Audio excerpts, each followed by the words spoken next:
El tren de la vida es rápido como el viento, aunque todo el mundo vaya metido dentro. Mi abuelo siempre decía que si nacemos es por viajar a bordo durante un tiempo, que la vida es igual que un tren. Muchas estaciones vemos en el trayecto, unas veces solos y otras con compañeros. La familia, la pareja y los amigos, más lejos o cerca todos irán contigo.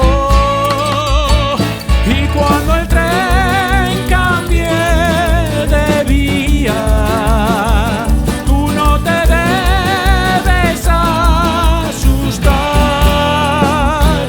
que la tristeza, la alegría y los sueños también nos acompañan en el tren.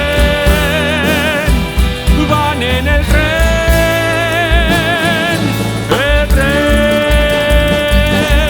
el tren, el tren, que la vida es igual que un tren.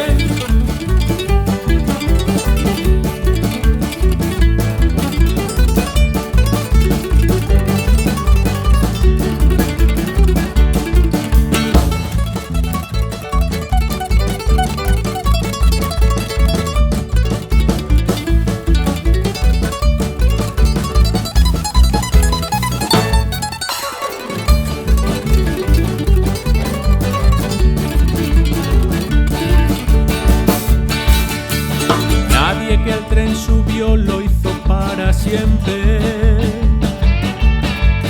Todo lo que sube baja, también la gente. El día que yo me baje del tren espero